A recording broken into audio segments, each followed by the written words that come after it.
শিক্ষকৰ বিৰুদ্ধে শিক্ষকৰ উত্তাল প্ৰতিবাদ এনকাউণ্টাৰৰ দাবী শিক্ষক সমাজৰ কিন্তু কিয় দুই শিক্ষাকৰ্মীৰ বিৰুদ্ধে এইবাৰ শতাধিক শিক্ষাগুৰু বিষয়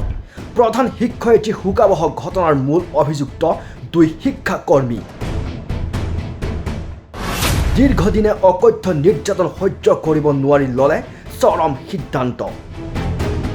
বিহালীৰ লোহাইৰা মজলীয়া বিদ্যালয়ৰ প্ৰধান শিক্ষয়িত্ৰী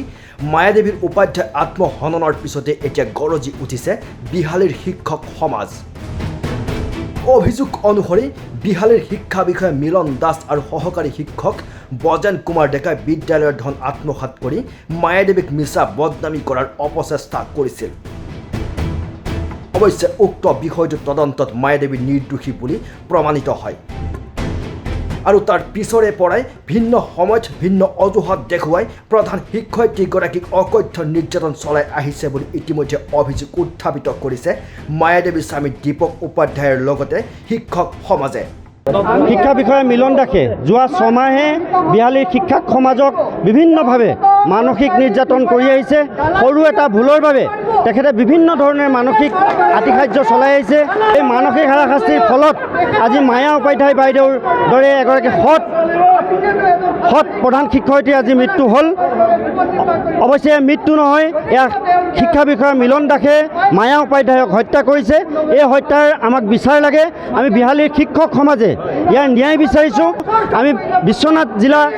প্ৰশাসন পুলিচ প্ৰশাসনক আমি অনুৰোধ জনাইছোঁ যে ইতিমধ্যে তেখেতে বাক্সা বৰমা ভৱানীপুৰত মনমত মাথৰ দৰে একাউণ্টেণ্টক হত্যা কৰি আহি পুনৰ বিহালীত মায়া উপাধ্যায়ৰ দৰে শিক্ষকক হত্যা কৰা এই মিলন দাসক চাকৰিৰ পৰা ছাছপেনশ্যন নহয় তেখেতক চাকৰিৰ পৰা খেদি দিব লাগে আৰু যাৱজ্জীৱন কাৰাদণ্ড দি দৃষ্টান্তমূলক শাস্তি দিব লাগে মায়াদেৱীৰ আত্মহননৰ পিছতে দীপক দাসে দাখিল কৰা এজাহাৰৰ ভিত্তিত ইতিমধ্যে আটক কৰিছে মূল অভিযুক্ত মিলন দাস আৰু বজেন কুমাৰ ডেকাক উল্লেখ্য যে মায়াদেৱীয়ে আত্মহনন কৰাৰ পূৰ্বে লিখি থৈ যোৱা টোকাত স্পষ্টভাৱে উল্লেখ আছে এই দুই অভিযুক্তৰ নাম যাৰ পৰিপ্ৰেক্ষিতত শিক্ষক সমাজে উত্তাল প্ৰতিবাদ সাব্যস্ত কৰি শিক্ষা বিষয়া মিলন দাস আৰু সহকাৰী শিক্ষক বজেন কুমাৰ ডেকাৰ বিৰুদ্ধে এনকাউণ্টাৰৰ দাবী জনাই প্ৰতিবাদস্থলীৰ পৰাই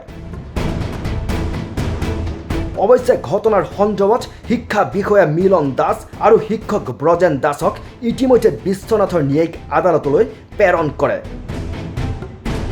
বিশ্বনাথৰ পৰা প্ৰাঞ্জল প্ৰতিম কাশ্যপৰ ৰিপৰ্ট নেশ্যন এনি